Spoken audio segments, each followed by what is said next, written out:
Hi, guys. Welcome to season 2 of the Penny Lane Podcast. I just want to say a huge thank you to you guys for supporting us, listening all the way through season 1, watching us on Benzinga, cheering us on every step of the way. There's no way that we could have ever anticipated this kind of reaction to the podcast, and we're so grateful. As a thank you to you guys, I know a lot of you like to watch on YouTube or listen on YouTube, and we've been thinking for a while about putting some interviews up on YouTube. So with the kickoff of season 2, we are going to do that. So if you're watching us on YouTube, welcome. If you're listening on the podcast, that's an option now. Also, we have merch dropping very, very, very soon. So make sure you follow us on Twitter and stay in the loop because it's really cool. Huge shout out to Liz Lemon for helping us with that. You're incredible. And also, as a thank you to you guys, we brought on some badass guests for the season 2 premiere. I know you're here for them, not me and Justin. So I think without further ado, let's go ahead and welcome on Mullins Momentum and Walrus, aka Brad and Steven from Mullins Trading Academy. Thank you. Enjoy. We're going to keep putting out content for you guys, and please let us know if there's anything you want to see. And I can't wait to show you all the surprises in season 2. Hi, guys. Welcome to season 2 of the Penny Lane Podcast. Thank you so much for joining us. Thanks for having us. Yeah, thanks. Who are you thinking? You thinking Brad? You thinking Steven? You Well, thinking Justin? I thought that, you are contractually obligated to be here, so I don't owe you a thanks. Brad and Steven, we are so happy to have you. And just to lay it out for our listeners, I do want to say Brad, and then you have something, and then I want to say Steven, and you say something just so we can sort of define the voices before we get started. So, Brad, why don't you tell us how long you've been trading? All right. So I have been trading since early 2016. Perfect. And Steven? Probably a little bit before that, but it wasn't like nonstop. It was kind of just like long-term stuff and off and on. It wasn't like focused like Brad's been doing. Guys, have you seen that Friends episode where Joey finds his hand twin? The hand twin. The hand twin. He's like, that's my hand twin. That's you guys, but it's voices. Blaine, I want to bring that to maybe more of a millennial anecdote, which would be the Spider-Man meme. You are the second person to call me old today, so thank you. I didn't say old. I just said more of a millennial anecdote. Okay. What's the Spider-Man meme? Okay, well, point proven. Okay. Brad, Steven, do you know what I'm talking about? The Spider-Man where they're meme? pointing at each other, right? Thank you. Yeah. Both Spider-Man. Yeah. Thank you. Oh, I have Both Spider-Man. I've seen that. Yeah. That's Brad and Steven. Well, Brad, how does it feel to be our very first repeat guest on the Penny Lane Pod? Squeezy has been on twice, but one time he hosted. So you're our first double guester.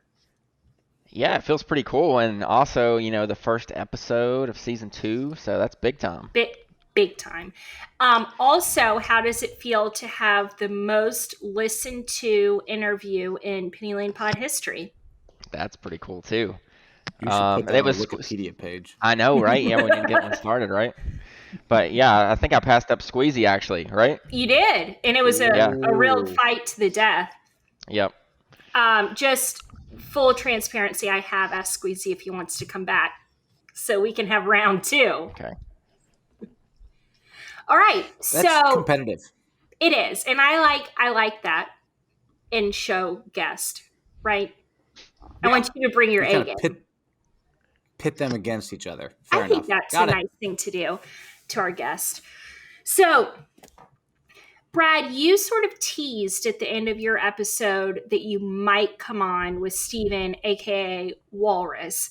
And the reason that you wanted to do that was because you guys have a very special relationship. which I would love you to tell us about your very special trading relationship and how you guys have sort of built that over time. Yeah, so I think I mentioned it last time, but we both started out in the state police together. So Look we at went to the Justin. academy together. Yeah. Yeah. Justin loved that part. remembers. Yeah, we got into that conversation. But we went to the academy together, and then Steven, like he mentioned a second ago, had already been dabbling a little bit in longer term things. Wait. So I know I asked you. So Steven, you owned stocks prior to meeting Brad. Yeah, I mean, my family, they've always been like big into investing. My dad, my brother, being a day trader was actually my brother's dream, and somehow I'm living it. And Wait. Does he day trade? He doesn't. He works at a bank, and he's like the financial guy there. Like, well, have him quit and put that guy under your wing. Help him fly. This is his dream. He has like 2 kids, and he's got one on the way. He's just super busy, and like learning this process takes a lot of time and attention. Oh, no shit. I'm on my day. Sure? I'm on day 2 of watching Thinkorswim tutorials, and I'm like, this is my life now. This is what I do. This is where all my time goes. So. I would have put $100 on Steven, your brother, being a state trooper. I'm just going to throw that out. No, far from it. But to answer your question, yes, I did have a few things. I actually had like a Robinhood account, and I had a few good long-term stuff, but I had mainly like penny stocks, I'm trying to get rich quick kind of things. Yeah. Yeah. We're all familiar, Justin. Yeah. Okay. So what were some of your first pre-Brad penny stocks that you were holding to like make a milli? Oh my God. So MNKD was like the main one I was so focused on. MNKD? Yeah, Mankind. Okay. I was so focused on like them becoming like the greatest thing ever. And what do they do? Like, I'm not familiar. They have like an inhaler for some disease or something to help with it. Oh yeah. And so that was one. Another one was WTI, some oil company. It would always just spike and then sell off, spike and then sell off. Nothing ever really moved. Now, were you selling on these spikes? Had you figured that out, or you're holding for the bigger move? I was holding for the money for the big move. Nice. I wanted to quit early. I did at that time. I didn't even know what day trading was. I didn't know people did that for a living. You just knew what rich was. Right. Yeah. Right. Okay. So you're dabbling, and you've paved the way for your future success. Then you meet Brad. And then how long into this friendship does it take before it comes up that you guys are both interested, or did you introduce Brad? I think I kind of introduced him a little bit during the academy. I love it. I love it. He might say different, but during the academy, I think he was buying like an OTC penny stock or something. A little bit of it. I don't know if you remember. We have struck gold. 6 minutes in, Steven introduced Brad to trading. That's the name of this episode. That's the name of the episode. All right, Brad. Hold on. Let's finish Steven's side of the story. So you think that you're like, I know about these things called stocks. Yeah, kind of. And then I was like always checking it on my phone. We were driving to the academy together. And then when we moved in together, that's when it kind of actually took off. Brad started following like Cam the Man and people like AC Investor on Stock Twits. And that's when we started to really see like, wow, the money that you can make by day trading. Because they were like posting profits and stuff.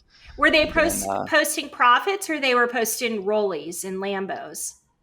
Well, Cam the Man, he would always just post profits because, his like challenge of like 1,000 into 1,000,000 or whatever. Me and Brad were always like, wow, this kid's killing it.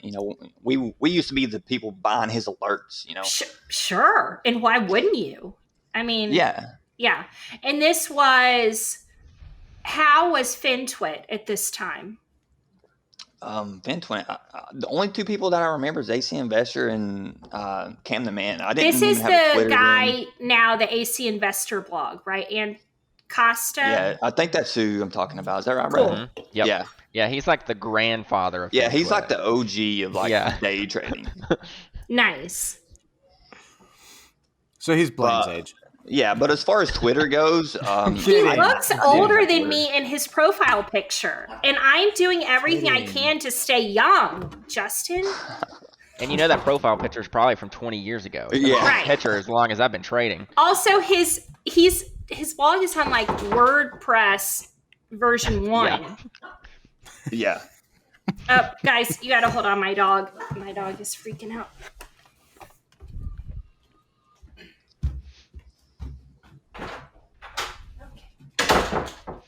It's the dog or the podcast. I'd get rid of the dog. I feel you. I can't. Okay, so Sorry, in my dogs. mind, you've got a full day of policing. Steven's checking his phone. Brad's like, "What the hell are you doing over there on your phone?" Steven's like, "Nothing." And then he's like, "I like own some stocks." Then you guys move in together, and then one night, hopefully it's pre-high noon days, you guys like have a couple of beers, and then Steven's like, "I gotta tell you something. I'm gonna be rich." And then you guys go into this together. Did I paint an accurate picture? Yeah, I guess that's pretty much it. Okay. I don't know. Brad kind of the one that it stuck with him a lot better than me because he got there a lot quicker than me. I never would have thought I'd be where I'm at today if you would have asked me a couple years ago, but it's somehow worked out. I don't know. Okay, so Brad, you may or may not have been introduced to stocks by Walrus, or Steven, let's just say for argument's sake that you were.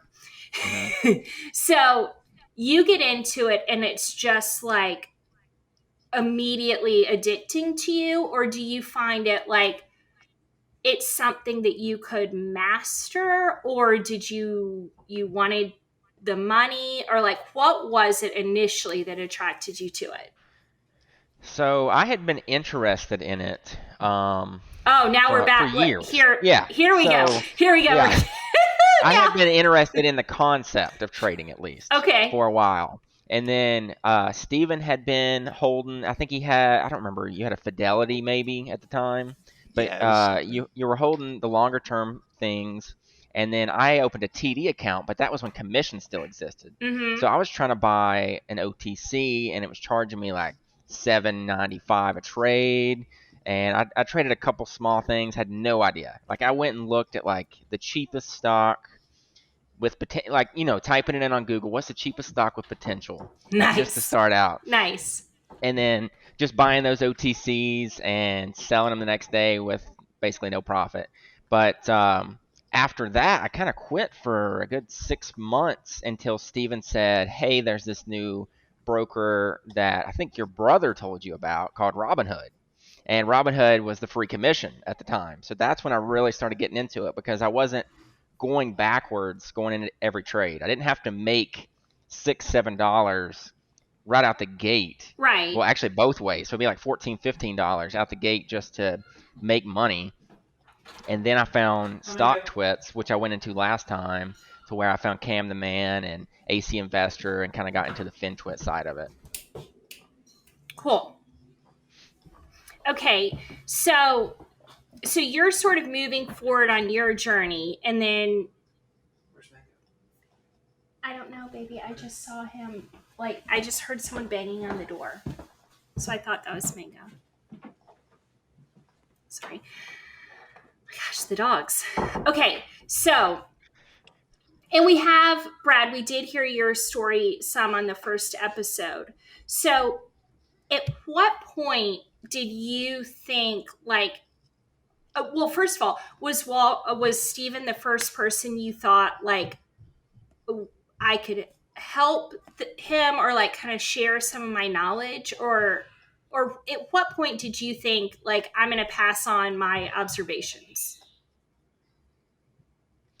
So it went from we were kind of both watching Cam and doing his account challenge, doing penny stocks, and we were both in the phase of like we got like $1,000 and we're just churning in place here. We have to keep adding to our account, and I don't know if Steven, we were doing a lot of overtime at the time, in the state police, so there wasn't a whole lot of time that we had.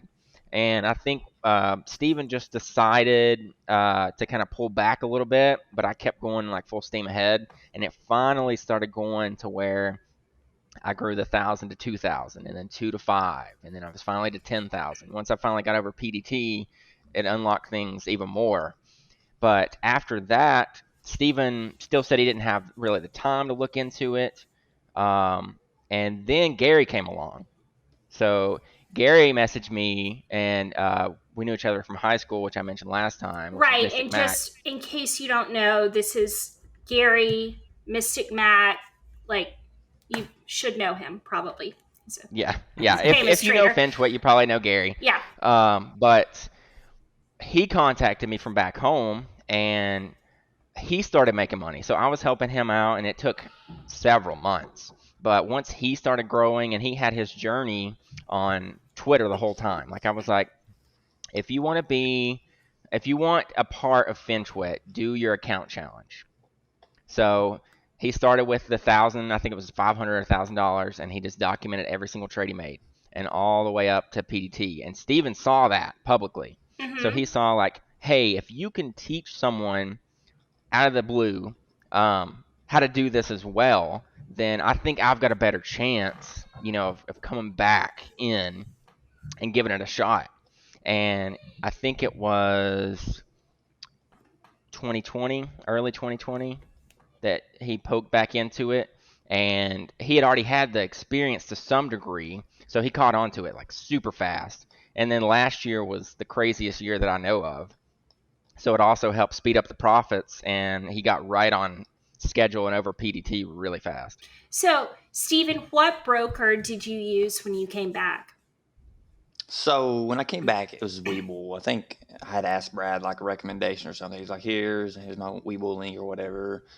They're very user friendly, and it really was. I came back on Webull. I put $2,000 in. And try to catch up with Gary a little bit. I think Gary was already at like $5K in his account from like $500 or something. So I'm like, oh wow, this guy's killing it. So let me put in $2,000 like my tax return or something. And then after that it was just off to the races. Did you immediately start full porting?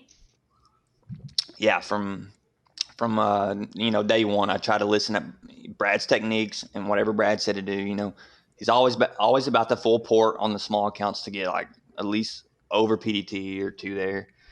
I actually started down a little bit in the account to like I got to like 1,800 or something, and then I'm like, I don't know how this is going. Then I nailed a few trades and got back, and then I really nailed an overnight after that. It doubled my account from like 1,800 to 4,200, and then just took off.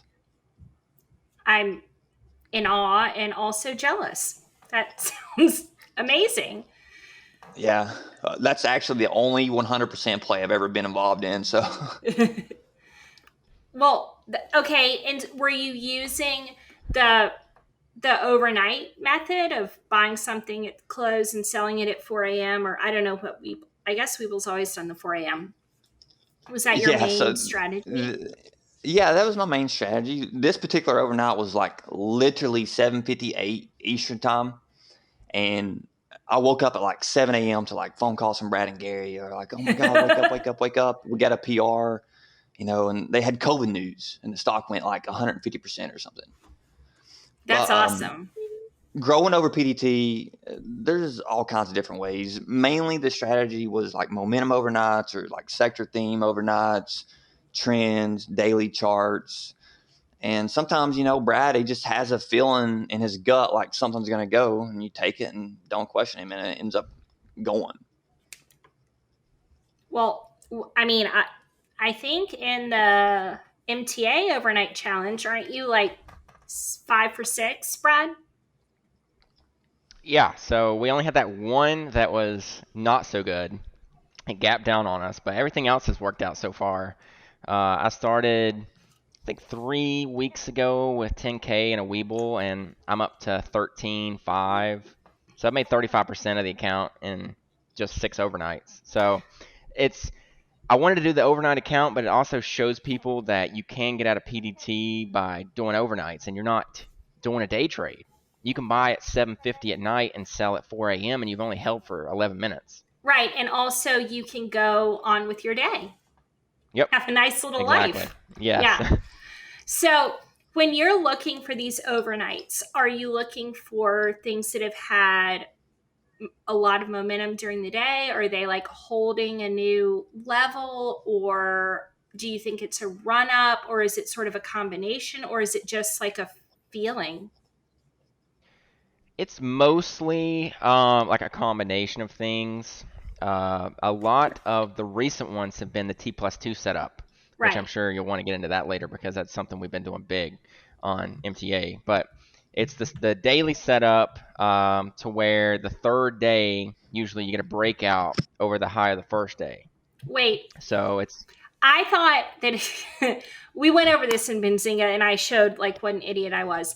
I thought the T+2 was when the second day, Justin's like, oh God, the fingers again. But the second day, the body candle fits within the body candle of the first day. Is that not correct? yes. Yeah. So the first day, the stock goes 100% plus.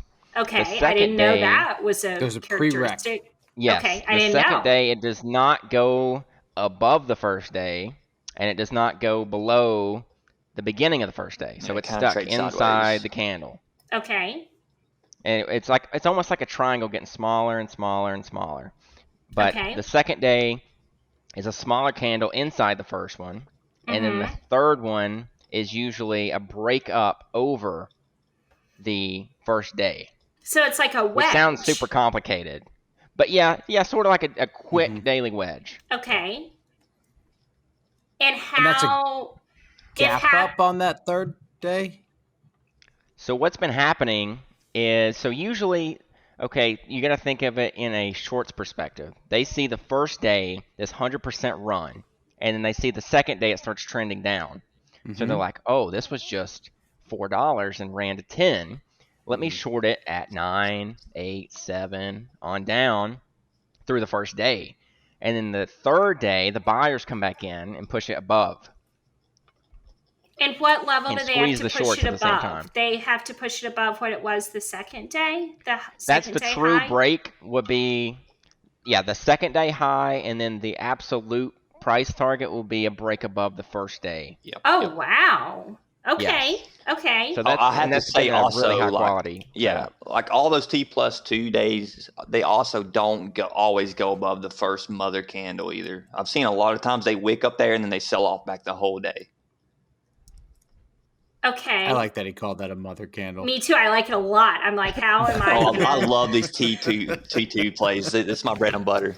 You know who loves What a do T2 you- play is Garth. Loves it. It's his- Yeah, but I mean, loves somebody his has to be favorite thing. feeding this info through Garth. Right. So, Right.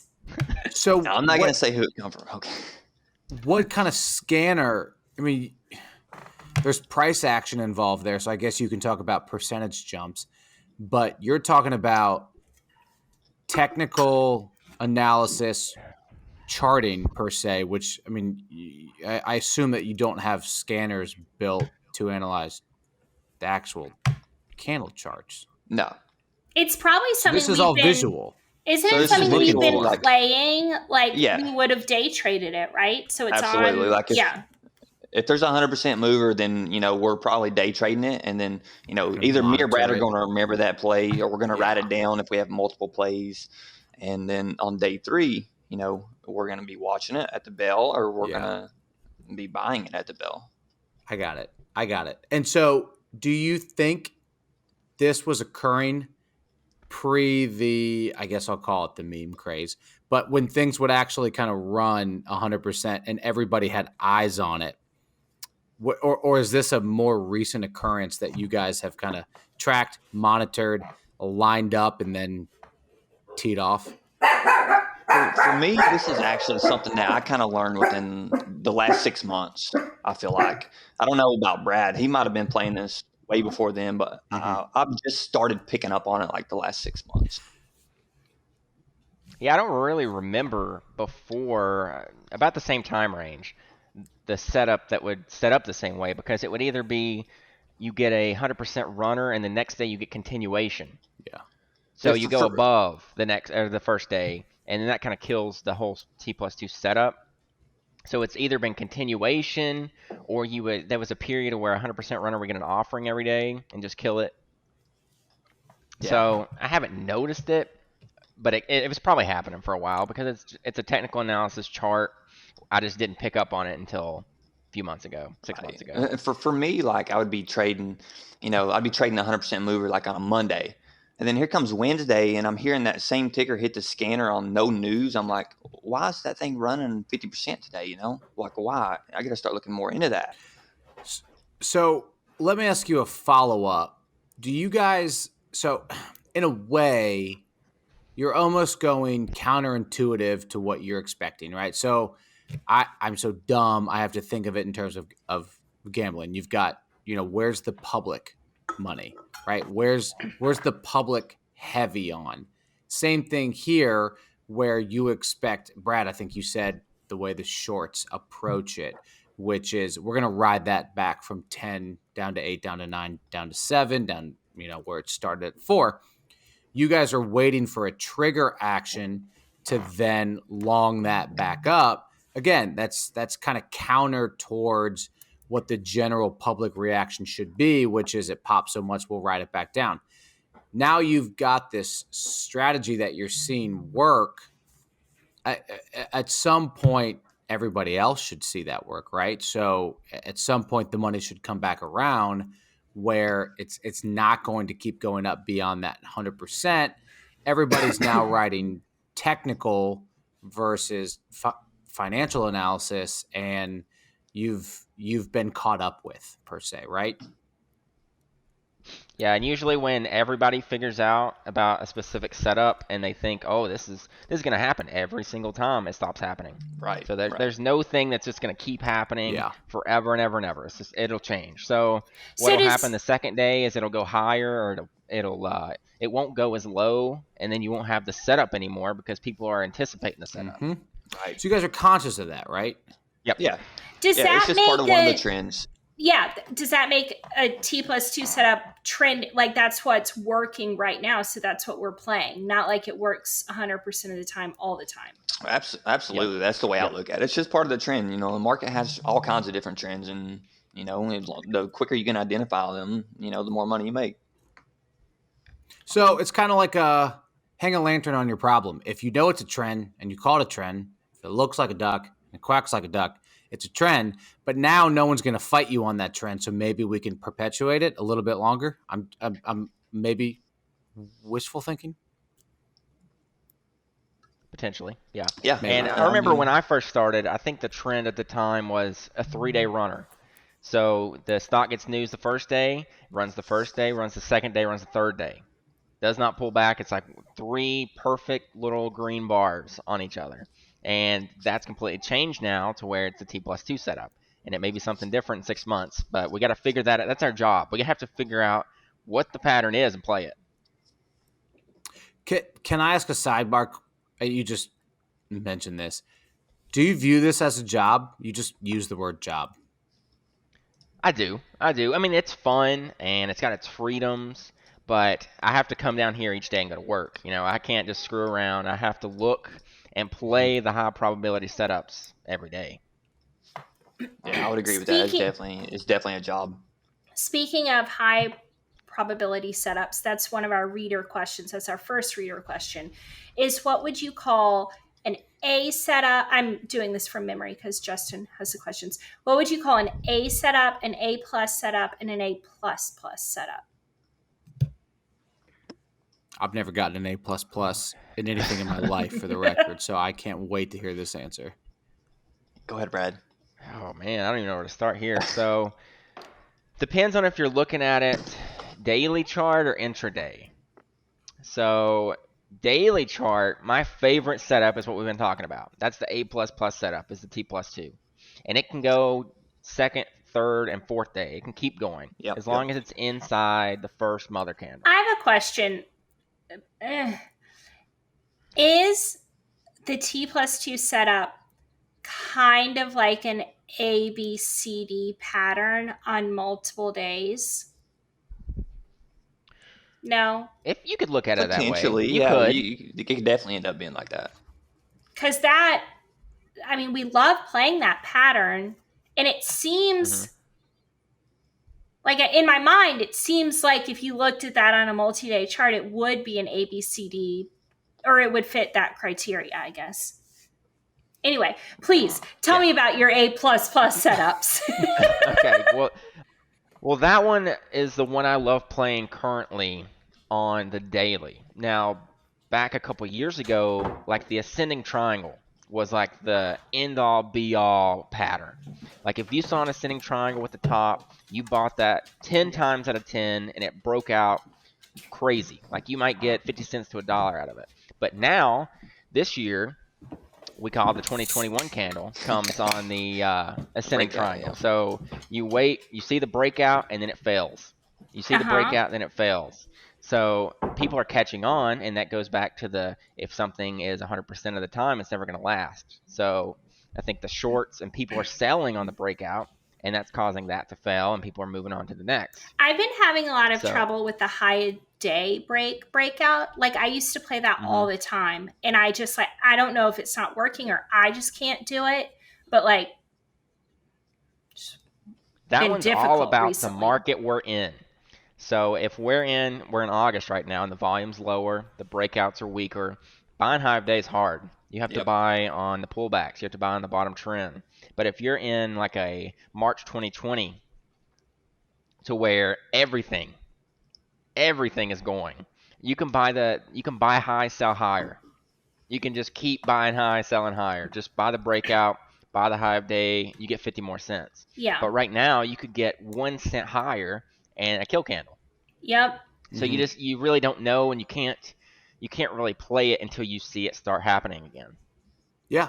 That's in March, everyone's trying to get that summer spending money. And then in August, we're all looking for that asset preservation, right? Yep. That's what's so frustrating about October. Trading in the market in general is like you figure something out. Like I'm like, oh, I'm always going to buy the high of daybreak, and then it just changes, and you have to figure something else out. Yep. Mad. Or when you think you know what you're doing. Yeah. I'm going to always short penny stocks, right? I'm going to always do that. That was my strategy, as you know. Yeah. And then and then you'll get that one day that one penny runs 1,800%. Then you get a Kodak your account. and lose $13,000. Don't sell them on day 3 though, because we're gonna squeeze you. Yeah, we gonna squeeze you. Just so you, as Garth Gaines would say, I lost $13,000 shorting Kodak. Luckily, I was paper trading, just in case my mom's listening. You need to put that disclaimer out was there.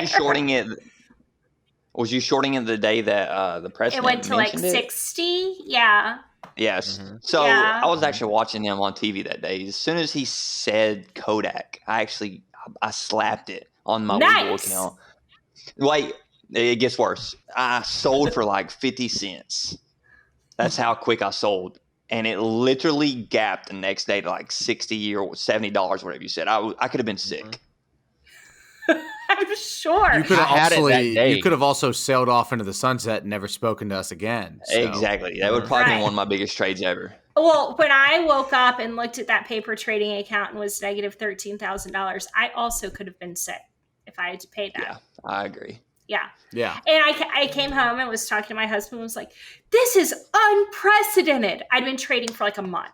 Like, what do I know?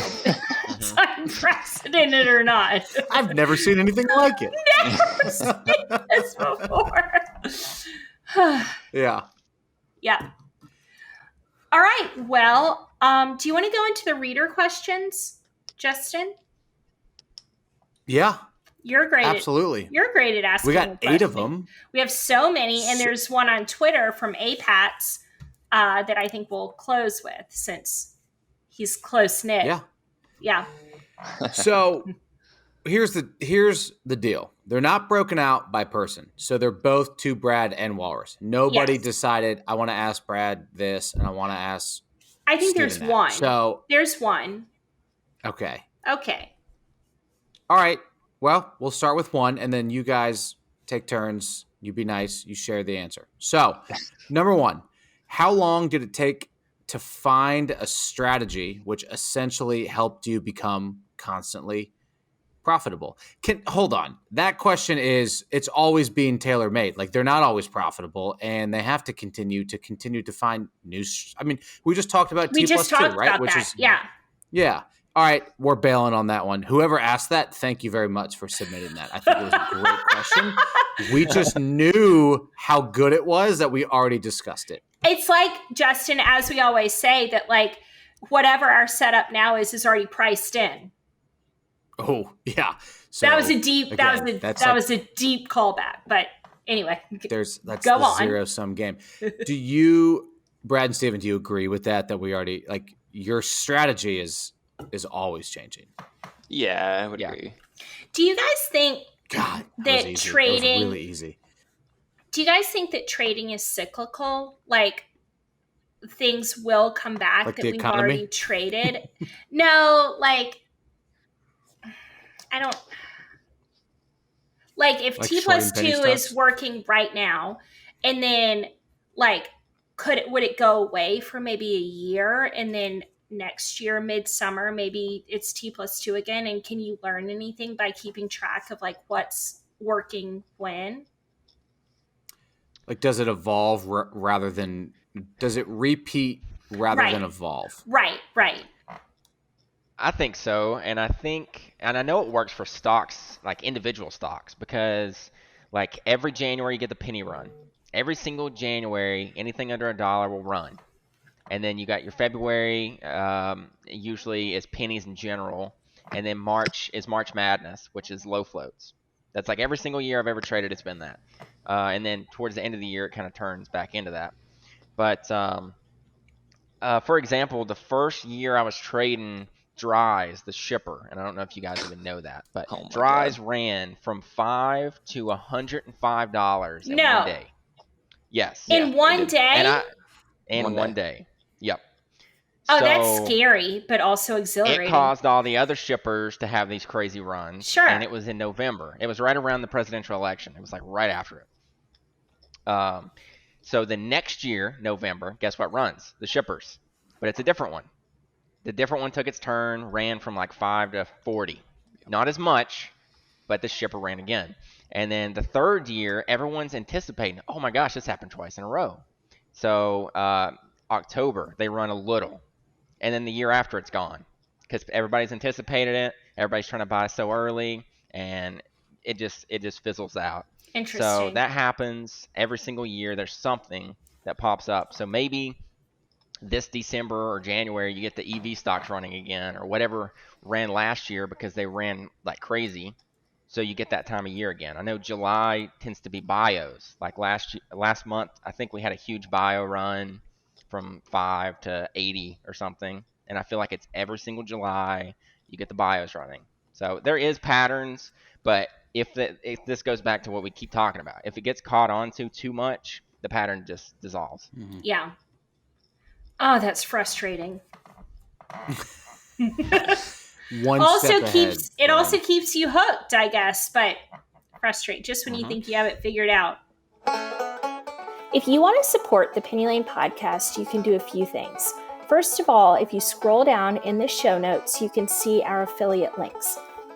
These are all products that we use and trust, and if you click those links and subscribe, you get percentages off, you get free trials. There's all kind of benefits to you and for us because the Penny Lane podcast is not free to produce. So if you like us and you're going to sign up for those things anyway, please do. Also, Justin and I are live every Wednesday at 5 p.m. Eastern on Benzinga, and we love you guys who are watching. Those of you who haven't watched, it's a really fun show, so please join us there. And let's get back to the show. What helps fuel your motivations when trading becomes tough at times? Don't say money, because, that's always the easy answer. You can go now, Steven. Okay. Well, for me, I always, whenever trading gets tough and like we're in a slow week, slow month, I always just look back at like where I came from, and the process that's what got me to where I'm at, and like the overall success that I've had already. And I always just think about the end result. Like it's going to heat back up. It's going to come back. The momentum's going to be back, and we'll be right back on track. That's what I look at. I always look back at, like, I came from a job where I made like $150 to $200 a day. If I make anything over that, that's literally insane. I'm at home with my wife and my dogs, and I'm making crazy money from home. Cool. I like that answer. Brad, do you want to answer? That's pretty similar. To what I was gonna say. I mean, you have your months that are terrible. Like April of this year was awful, and you kind of almost dread coming to the desk, but you come to the desk because you know there's opportunity. There's opportunity every day, whether it's the worst possible day or the craziest day you've ever seen. So you come to the desk just to either learn, you see the pattern, you see like how things are reacting, you're getting your screen time in, and you might have an opportunity to make money. But if not, then you look at what you've made for the year and what you're doing so far and where you came from, like Steven said, and you know that there will be a time that the stocks will run again. Now, what if, I'm not saying this is me, but what if you are someone who can't look back at all your success?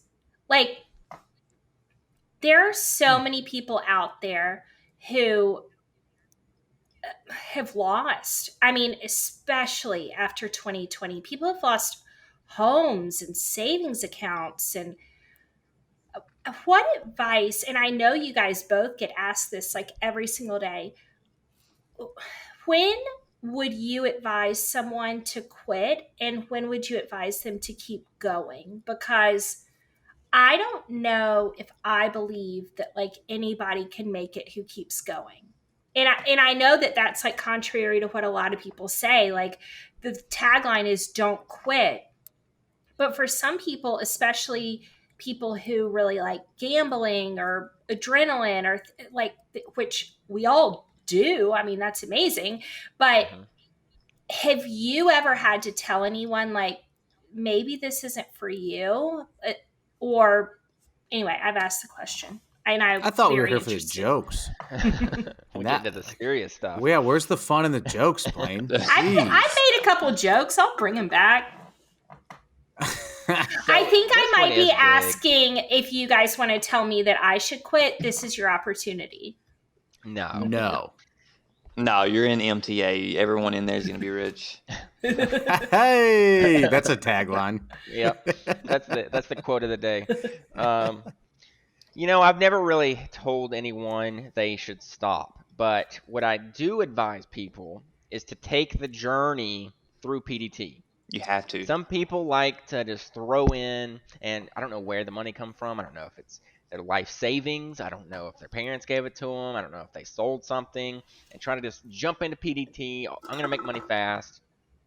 If you start with $1,000, you might lose, let's say you lose 10% in a day. You're not losing that much money. You're losing $100. You're really not taking like a large chunk away, and then you can use that small account to learn. So each day, and then if you grow 1,000 to 2,000, you've doubled your account. I don't care if you made $1,000, you doubled your account, and you can keep that growth. And if you can grow from 1,000 to 25,000, I don't know what the percentage there, 2,500%, I guess. You made it because you've made it because if you can make that growth from that small of an account, then you can't fail because now you've made the journey, you can make it work. So you don't have to throw big money at it to make it work. You can learn on the way with small money and make it into big money. So this is not me, also Mom, not me. But let's say if I started with $100,000 and came to you, Brad, and I'm like, I have $15,000 left. I've done everything wrong. Would your advice be to take $14,000 out, save it, use $1,000, and trade with that until you learn how to trade? I think so. Yeah. Okay. And then use that 14 to keep adding to your account. Let's say you're at 1,000, you're struggling, you lose it back to 750 or 500. Add 500 back. from that 14K. And then you lose it again, add 500 back. You're not losing huge chunks of money from your 14 and your life savings down. You're only using small chunks to learn with. Cool. I think that's good advice to everyone who's trading right now and struggling. Like, so much for full port. I'm just you kidding. Can full port 1,000 the same way you can full port 14. I'm just kidding. I think you should never start trading with money that you can't lose. I think you have to look at it like that. I think if you want to start trading, you need to have, $500, $1,000 that you're willing to lose, because, it's not guaranteed, and it is very, very hard and difficult to learn how to day trade. I don't know if I've said it on here. I started trading by funding a PDT ready account. Just like, this is my life savings that I'm going to put into this account and trade with. And I couldn't lose it. It was like everything to me. And the amount of pressure that I put on myself, nobody could have survived. Nobody could have made that work. So as someone who has done that, I mean, don't do it. Exactly. Yep. You can't go into every trade with fear. Right. Exactly. You got to just trade the setup. So I want to ask you a question, though, then, because it's a two-part question. One, a lot of people say you should never be in a position or stock or a trade or whatever you want to call it if you can't sleep at night, because it's probably too much of your portfolio, or maybe it's money you can't lose, or maybe it's all the above. But then also on the other side of that coin is the way that you guys are saying, let's get to 35%, right? Or 2,500%, or I'm okay with full porting the $1,000 or $2,000 that I threw in there, right? So those are kind of opposing schools of thoughts there, no? I think so. Yeah. You have to think about it just in percentages and risk and reward. Like, if you are buying the stock and not comfortable in sleeping at night, you did not buy at the right spot. You buy at the high, you're buying on speculation, you're not buying with a plan. Mm-hmm. So if you buy with a plan, and sometimes you only need to hold the stock overnight, sometimes you only need to hold the stock for 5 minutes. It just depends what you're looking for out of it, and if you're playing a short-term pattern, long-term, whatever else. You answered that question so well. Some may say that was a softball. It was not. It was not a softball. That was a real question, and that was a phenomenal answer. I'm taking a virtual bow right now. I would also like to go back in and make my point. Now, I don't know anything about anything, but if you're playing with money that you can't afford to lose, you should stop doing that. That's not a setup for success. Yeah. And I hope this is not a casino. It may work similar mindset to casino. Mm-hmm. You might be playing in your head the percentages, but this is not a casino. Justin, you can't treat it like it. You hear that? This is not a casino. Right. No, and we're fine. Look, I can always go to a mutual fund, right? Everything's fine. Mm-hmm. Okay. I'm not gonna do that. I like active management for myself, but sure. But yeah, you can certainly always do that, which is long-term investing passively. So yeah. Mm-hmm. Yeah. Which I think a lot of people probably should do, and a lot of people do. A lot of my friends do, and I'm very happy for them. And Godspeed. And I would advise them to continue. Correct. Godspeed. Right. Also, do not subscribe to this podcast. Sure. See ya. So I change gears real quick. This is more of an ethos question, and but I think an important one.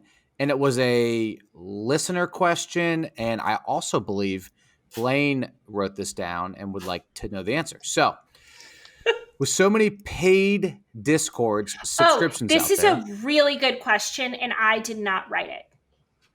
But it's a really good one. Okay.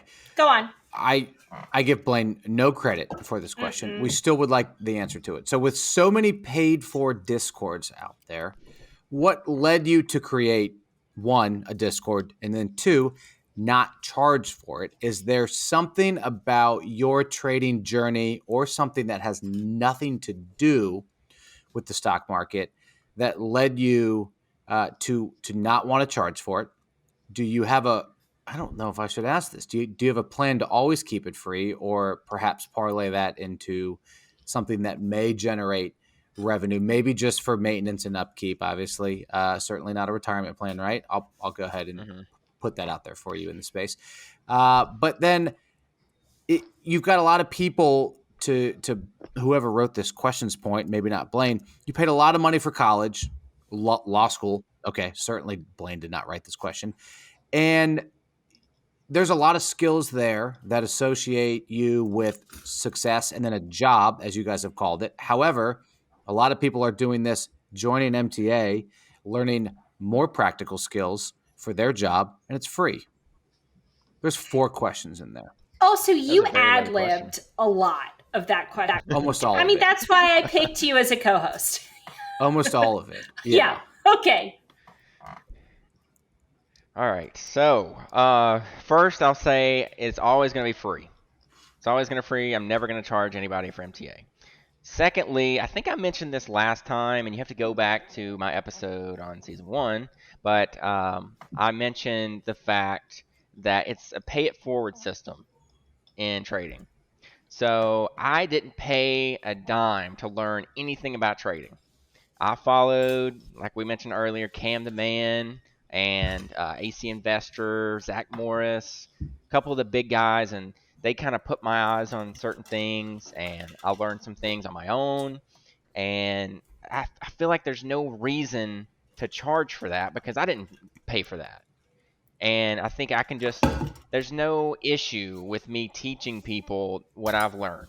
Like, it's not hurting me. I'm showing people the setups as they form. And it honestly, I mean, it's not to pat myself on the back, but it makes you feel good to help people turn the light bulb on and to learn how to trade. So, I mean, that's great. And I feel like, and this might be throwing some shade at paid rooms, but if you're making money trading, why are you charging people? Totally. Like, what's the point? Why do you need that? Or if you're such a great trader, why are you charging for your knowledge? Because you could make in one trade what you earn in a year of a paid room. I would think, like you, Brad, could. Yeah, easily. Yeah, so I mean... Wow, let's just get that out there. Yeah, easily. And not even a very good trade, not a very profitable trade. Jesse's going to throw something out there. Yeah. See what sticks. Just one of those one night stand overnights. Yeah. And we have a podcast out there where I went a little hard on the pay for the picks deal, right? Or no, I'm sorry, not just pay for the picks, but pay for the learn my system. And here I am traveling. Wait, and I'm trading from Bora Bora. We've never talked about this. Mm-hmm. No, we did, and I went like, no, I didn't. I went hard on. I was very biased opinion, but I was like, I just cannot get behind a lot of this. Okay, sorry, yeah, and it was not. It was very negative, and I'm very sorry about that. However, we were talking about Blaine, how I think you did that once or twice. I paid. Teach me all of this. I paid. I begged. I was very desperate. Got it. All right. Anyway, Brad. And those people are so flashy, oh my gosh, I'm in Bora Bora, I'm trading by the pool, like you want to have my life kind of thing, like stuff like that. But if they're making money trading, why are you selling like books and why are you selling all this other stuff? It's like teaching trading theory instead of teaching people how to trade. Like, you're not actually doing the trades, you're making your money from the subscriptions. That's that's my take on it. Yeah. Those who can do, those who can't teach. I'm going to get in so much trouble. And those who can't teach Jim. Mm-hmm. That's a School of Rock. School of Rock. Yeah. Yeah, that's good. And at least you can blame that on a movie. Sure. Jack Black, my boyfriend. Yeah. I feel like I missed like 6 parts of that question because it was so loaded. So Was there anything in your so you alluded to the fact that you didn't have to pay for it, so it's a pay it forward mentality. Well, Is there anything also, outside of trading? Also in the question was, why did you start it? And we did discuss that episode 1. Yeah. Yes. All right. I'm gonna throw a left field question out here. Are you making like it up, or is it coming from the reader questions, Justin? I'm just making it up, and if you want to edit it out, be my guest. I don't know. So, Brad, anything that you think that we have not asked Steven that we should, that you'd like to hear him say on record? See, you should have asked me this before, and I could have had it ready. No, we like to hit you with it. Yeah, I know. Yeah. Yeah. Like, hit me with it. Yeah, when we I can't don't think we about don't it. pre-send questions unless you're Squeezy. Yeah. Who insist. So. Oh my gosh. So, let me rephrase then. Is there something that you'd like to hear him talk about from a technical standpoint, an educational standpoint, a trading standpoint, past mistake standpoint that we feel like is, one, identifiable, and two, makes us all feel better? I have a great one. Really worth a lot. I actually ask about. Brad, could you please ask Steven the question about mentorship? So, what do you mean? Like, so you mentored him, and then now he is mentoring people. And I would love you to just talk about like that culture, and then how, Brad, does it make you feel to know that you mentored Steven and it changed his life? And then how does that work in perpetuity? Okay, I'll talk about my part first, but I think I mentioned this the other day in chat. It feels like, you know how NFL coaches have their coaching tree? Like, some old coach taught 3 guys under them, and then those guys taught 5 guys under them. I feel like I've got my own trading tree started. You know, I teach these people how to trade. I teach Steven, maybe Gary, a couple other people how to trade, and then they can take that knowledge and move it on to someone else, like the next generation or whoever else, which is cool that I help plant the seed, I guess you could say. But if you want to talk about Steven helping, I know a couple people that you've been helping in the Discord, like, I don't know if you call it one-on-one sessions, but, you know, helping them along their way. I mean, he's been helping me, and it was a game changer. So I'll admit that. There's other people too.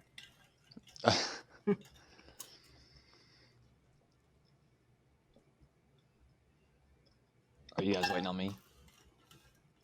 Totally. Yeah. So, yes. So the guys that I've been helping, it's kind of like something like, you know, I would have never be where I'm at today without Brad and even Gary. You know, both of them were by my side the entire time, getting over PDT and then getting where I'm at today.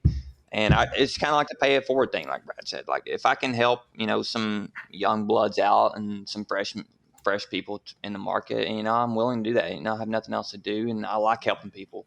I've literally been in their shoes before, so I know what it's like to not have anybody to talk to or have questions about tickers or filings, and just seeing some of the things that, you know, people are learning in MTA, like Callum, Garth, and Happy, even you, Blaine. It's just crazy. Like, Garth, he was literally buying GameStop at $400 a share. Like, who wants to do that? You know? Yeah. Now he's buying dips on T2 days, T2, and he didn't even know nothing about before. You know, and he's getting over PDT. He's having crazy days. Even Happy had the biggest day of his career like last week. It's insane. Really, that's awesome. Callum, he's on an account challenge. He already went 100% on his account. It's literally insane, and it's motivating. Account. Yeah, it's motivating to me and Brad seeing, you know, people do that. I know. Yeah. I'm just so proud of everyone. Garth, guy, you know, we had him on, and I know. Well, yeah, I love that episode. It was really great. I mean, that guy. So happy for him. And it's such a, like, heartwarming thing that you guys are helping. I mean, Brad changed Steven's life, and then you both are like a team now, and you're changing people's lives. I feel like people are very shy about their financial situations. It's maybe not shy, sort of like there's some shame there.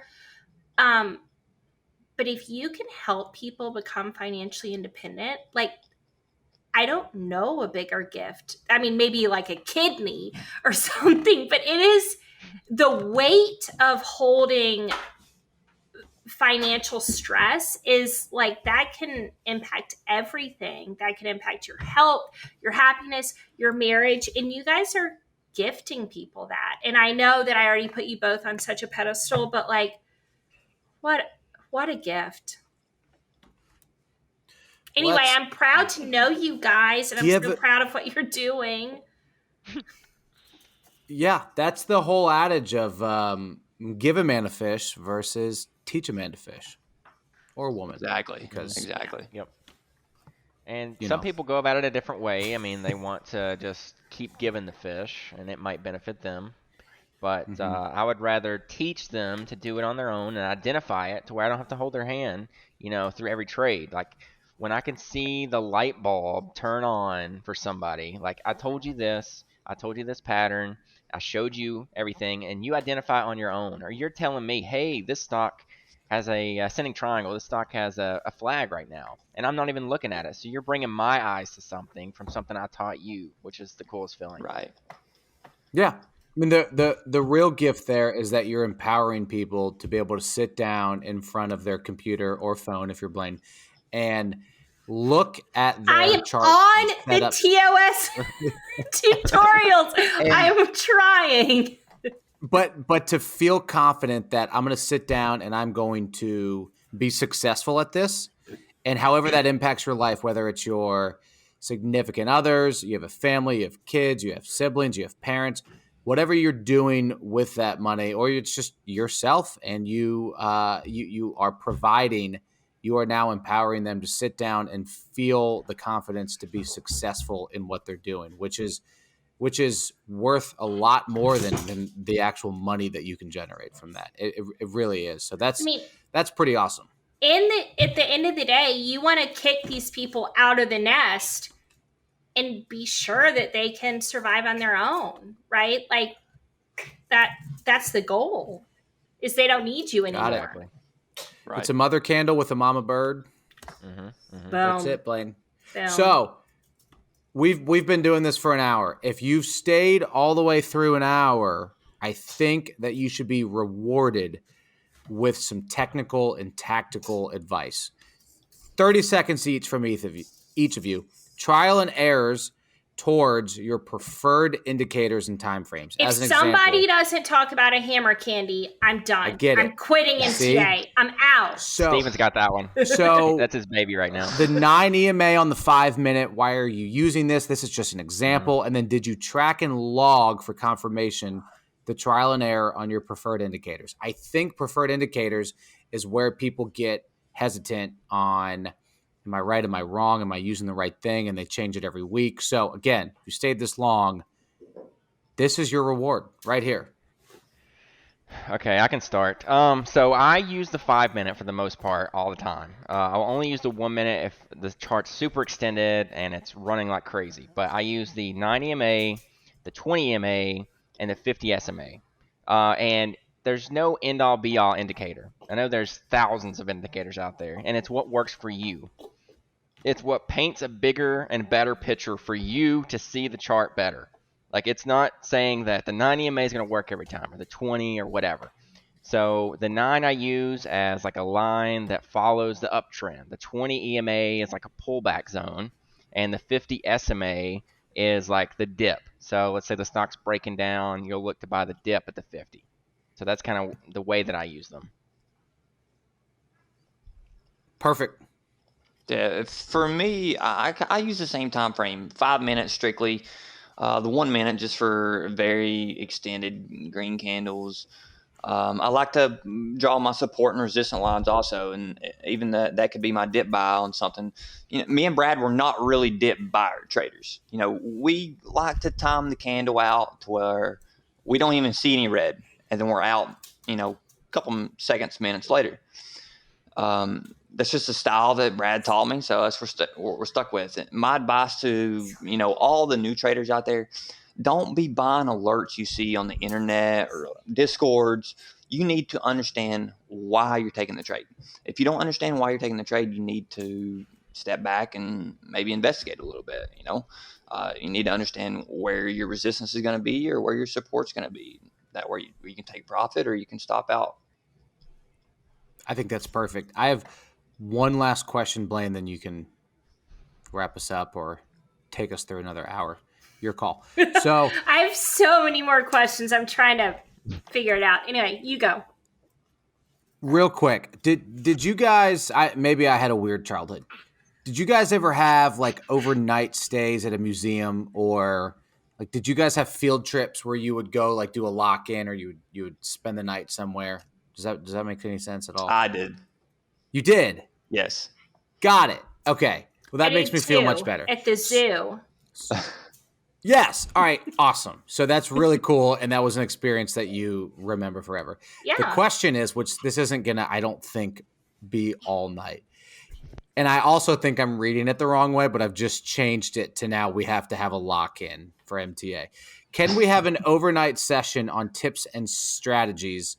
So like a live overnight session where you're talking all the way through 7 p.m. and then maybe up at 4 a.m. I don't know. Maybe you guys are already doing that, but it's not on video. I also think I'm interpreting that question the wrong way. I don't really care because this was Bianca's question, and fine. I don't know if that's exactly what she don't meant. Don't care because I immediately thought of an overnight at the zoo lock-in where everybody's just locked in together and we have to sit there and stay up until 11 p.m. and you're working through these things. It's like an overnight session. Again, that's what people are looking for is an overnight session, maybe not a zoo lock-in. Well, in the MTA meetup that I'm planning in my mind, maybe that's night one. Yeah. So instead of a get-together social happy hour, it's just everyone's on their laptops at the zoo? Yeah, just ready. Got it. Okay. All right. Well, my guess what she's talking about is like to go over how I spot overnights or how Steven spots overnights. That's exactly I mean, a lock-in overnight, that'd be cool. I mean, staying up all night. But I got the baby, so it's going to be kind of hard. You're already awake. Right. Well, that is true. I'm awake every 3 hours. Right. So, I got to get those 3 hours of sleep in between. Yeah. All right. But I mean, we can go over, and I can even do that on voice slow midday, just what I look at. But I did a write-up today in the overnight classroom of kind of what I'm looking at for either it was continuation on a runner from today, a daily pattern, a T+2, like something that's been in play recently. I don't usually overnight something that's really not been in play recently. I want it to have the eyes on it and the momentum. Yeah. For me, like overnighting, like momentum plays is kind of like the theme, are the momentum runners, are they carrying into the next day? Are they popping at 4 a.m.? Are they popping at 5 a.m.? And if they're not, I'm not going to be overnighting stuff. If they are, I'm going to be looking for those high momentum plays to overnight. Same thing with the T2 days, are they working? If they're working still, I'm going to be looking to add some dips on day 2. And then always check the filings. If they have an open offering, I'm not chancing it. Anything with risk is not even worth it. Like we wanted to take KXIN last night, and if we would have been a home run trade because they had a PR this morning, but didn't take it because they had the open shelf offering. I have a funny story about that. So Happy and I were talking, and he's like, KXIN is the thing. Like we should take this trade. And I was like, okay. I was just like, sure, if Happy's doing it, I'm doing it. So I put my order in and it didn't go through. Then I get a DM from Callum. He's like, what are you doing? I'm like, I'm going to take this trade. And then I got like 500 messages from both Callum and Happy, like, no, you can't take it. And so I went back and my order hadn't gone through. And I was like, guys, chill. Like, I think it was, and they were like, no. So anyway, didn't take it, took Works instead. And now we have a history. Now we have a history. Yeah. I would like, for my own personal enjoyment, probably Steven to talk me through the full hammer candy situation. I would like you to talk about how it's on the 5-minute, how you wait till the open, what exactly you're looking for, and what you expect to happen when you see that candle. Please. Oh, this is my favorite trade ever. It's something with a lot of volume pre-market. It's going to be probably within the top 3 gainers on the day, or it's going to be even a T+2 play. You want to see a huge sell-off at open, and then you want to see that wick. You want to see that starting to get eat, and it just keeps wicking up. When that red candle turns green, or when it's getting ready to turn green, that's usually when I'm taking my position. And as soon as I take my position, I'll put my stop a little bit below, where I took it, just because the hammer candles don't always work. Just like today, AMC, it crushed me today because I thought it was going to halt up and go crazy after opening, and it almost did. But that's what I'm looking for. And then I would say majority of the time, the hammer candle always usually ends up going, or, here recently, been getting a lot of halts after the hammer candle. Like Neuro was the greatest trade I've ever had to date. We bought the hammer candle at $16 and it went to $38. I'll never forget that trade. It was the greatest time of my life. Okay. Also personal. So let's say, and I heard Brad say this, so I'm just going to repeat what Brad said. So you see the flush, then you see the 5-minute candle turn green, which Brad said was selling turning into buying pressure. So Yeah. Do you buy the minute that the red turns to green? Sometimes I even buy before it turns green. You have to see how big of the flush it was and how much it's hammering up. Okay. And And with the hammer probably candle, if it hammer. Oh, go ahead. If it hammers halfway up, I'm probably taking a starter. But if it turns green, I'm probably trying to get my whole position in just in case we get wild. Okay. And then majority of that, I'm not holding this, I'm not holding it for hours. I'm holding it for a few minutes. If it halts, I'm probably selling after the unhalt, or I'm gonna scale half and ride the other half until it stops me out. So speaking of scaling, so let's say you see the candle pushing up and you decide to buy 1,000 shares. Okay. Would your first scale be to sell 500 shares? This is so personal. I'm so sorry to walk all our people through this, but I have you, so I'm going to ask. Yeah. What if you had 1,000 shares? What would your first scale be and when? Yes. So my strategy is always to scale down to half a position, just because you're locking in a winner. If you set your stop loss, back a little bit where you entered, you're not going to take a loss on the trade. Then we move on to the next one. It just depends on price action too. That's huge. That comes with experience and screen time. I'm going off price action, and that's where I'm going to take my half a scale out. If that candle, if it starts to break out and it goes above the hammer candle, building the candle above now, and it gets smacked back down to right where it was before, I'm probably just taking everything out, because then it looks like the short string control and it's just looking bearish to me. And this is a 5-minute candle. This is strictly the 5-minute time frame is 98% of the time what I'm on. Okay. And then what about if the 5-minute candle after the opening candle is wicky? Is that like a deterrent for you? Don't you want to see like a full body green candle, or no? Not necessarily. The second candle, it can be red. The third candles to me is what matters. Okay. It's kind of like building. It's kind of like a little flag after the open bell. The first candle hammers down, turns green. Second candle pulls back right above your entry, and then the third candle end up going. I've seen that so many times.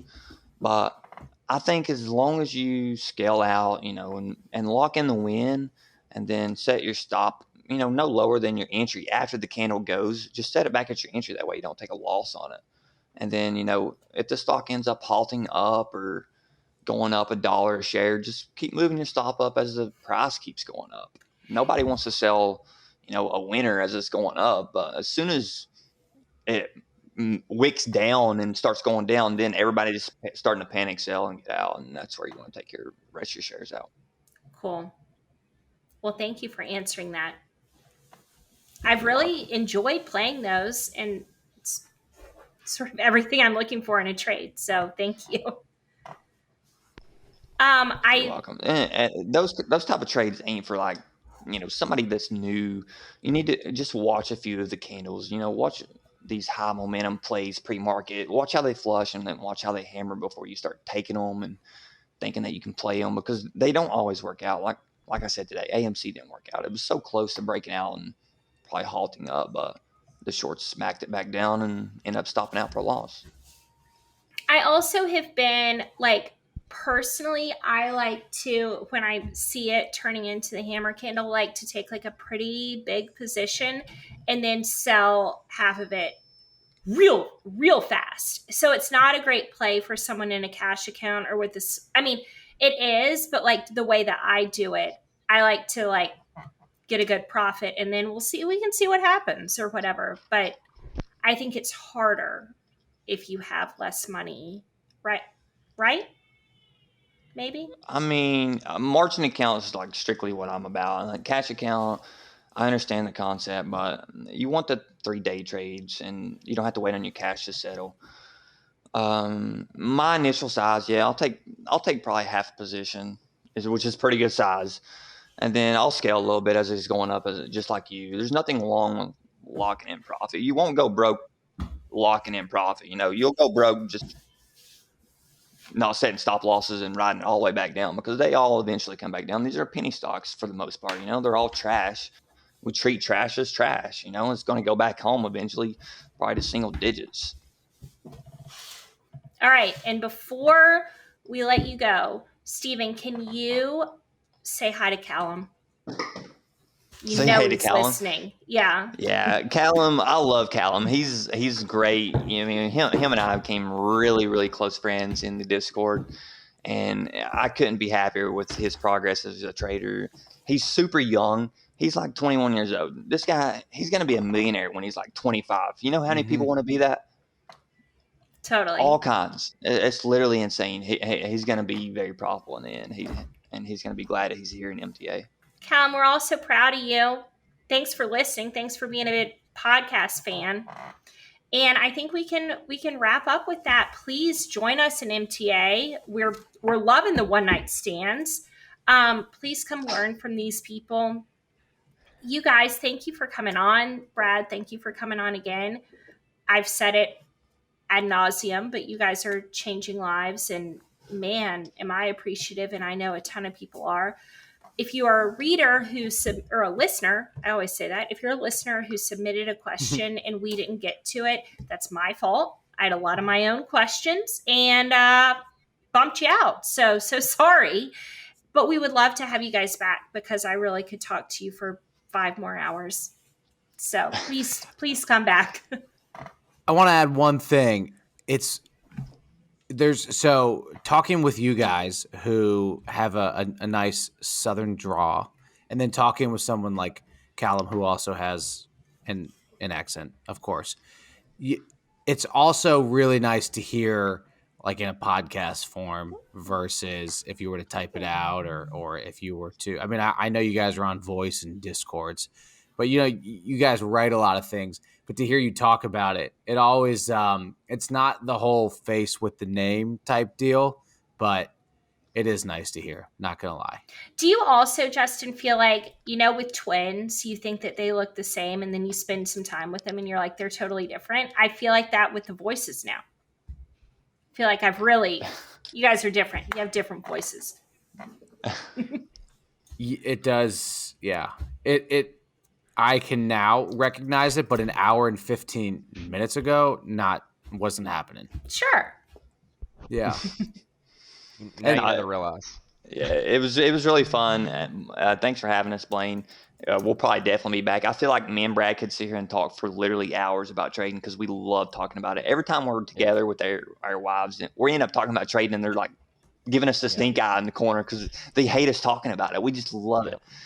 And like I said, we could just talk for hours. And there's also just so much that we see during the day that we can't even explain. We just see that the candles and the price action, and it's going to go, and it's just hard to explain. That just comes with experience and screen time. Well, thank It's you like guys that for gut feeling coming. you say I have, but that's just 5 years of experience, Right. Kicking in. Right. And I gotta say, I love Callum too. Love you, Callum. We all love Callum.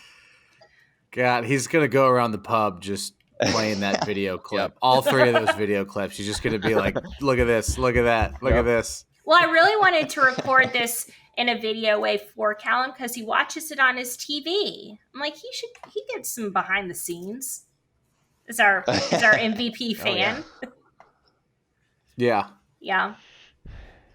Anyway, join us in All MTA. right. The link's in the bio as always, and we're looking forward to a really wonderful season 2 on the Penny Lane podcast. So, like, subscribe, join us, give us your time.